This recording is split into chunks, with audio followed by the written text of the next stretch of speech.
Hola, soy Yoyo Salfate, director de arte y autor de Invicto y León para Planeta de Cómics. De lo último que he visto, cada vez me impresionan más los clásicos, o sea, los adelantados que estuvieron a su época. O sea, volver a ver Dragon Ball me parece así una experiencia. Todo lo que hice ahora tiene mucho que ver con Toriyama, con lo que él hacía en los cómics, con la simpleza, con el poder enfrentarte también a una producción masiva. León tiene 200 páginas que las dibujé en un año, entonces también era como un desafío técnico. Me gusta mucho One Piece, me gusta mucho la profundidad. Creo que tiene que ver con esta misma herencia de desarrollar personajes más que relatos, ¿ya? Camino el héroe, pero también como con cierta comicidad. Yo creo que el manga como que se olvida algún rato que es cómics, que es cómico, que también es una invitación a reírse, ¿no?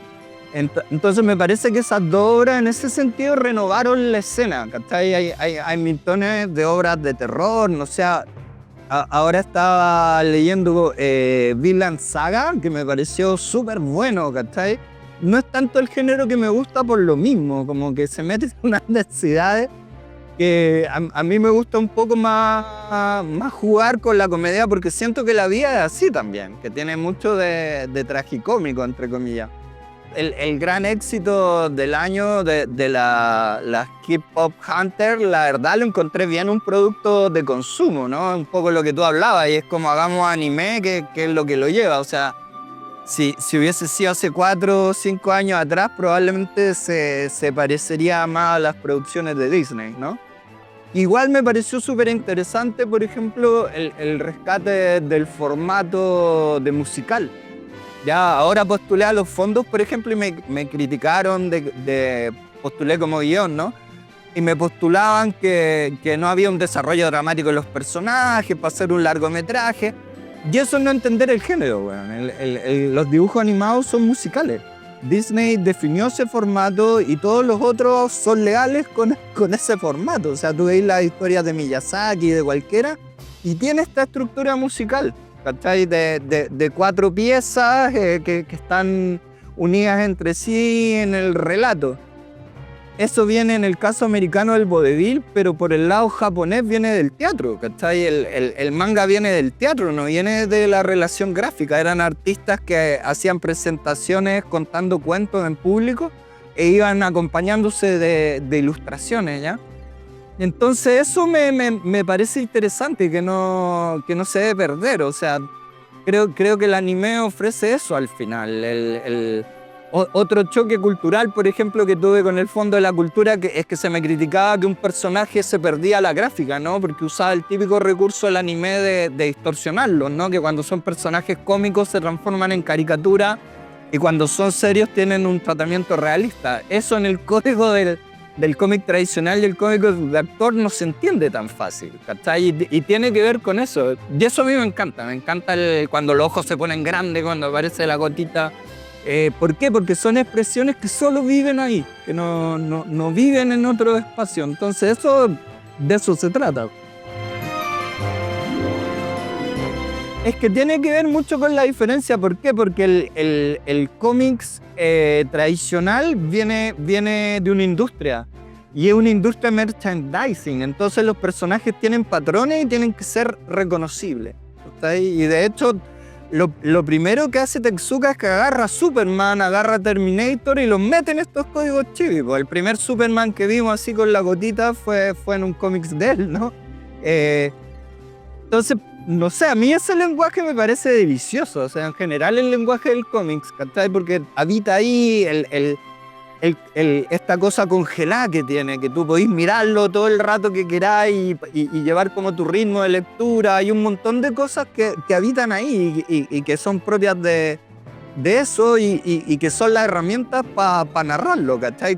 Como te hablaba, cuando ya se transforma en anime es otra cosa. Por eso hay que volver a escribir el guión, empieza a entrar el movimiento. O sea, dibujar un partido de fútbol, a animar un partido de fútbol son cosas totalmente diferentes. Y lo mismo en la comprensión del anime, cuando alguien te dice que por ejemplo, no te da para un largo y veí, no sé, Vinland, por ejemplo, que le acabo de mencionar, tenía un libro entero y el man se bajó del barco, entró a un fuerte y no pasó nada más. O sea, ni siquiera transcurrió un día cronológico, ni siquiera hay una unidad aristotélica.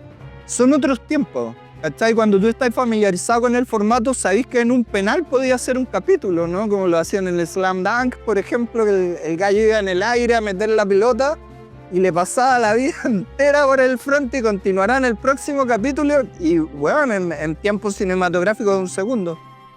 Obviamente son otros formatos y yo creo que esos formatos son los que ganaron frente al otro relato que es más bien el relato europeo, el relato americano. Tiene un poco que ver con lo mismo que hablamos, como con darle cierto propósito a la obra. ¿Ya? Para mí es súper importante que más allá de la expectativa, evidentemente todos queremos llegar a las mayores audiencias posibles, ¿no? Y ojalá que esa obra permanezca en el tiempo, al menos siempre ha sido mi visión, ¿ya? Yo siempre que hago algo trato de salir de lo que está de moda, de salir de lo que lleva, de lo que vende, y busco más bien el clásico, busco más bien de, oye, si yo leo esto en 10 años, ¿todavía funciona? Entonces mi idea es que la respuesta sea que sí, ¿cachai? Entonces, en ese caso, tenía además una funcionalidad porque eran juegos interactivos educativos, o sea, tenían objetivos pedagógicos.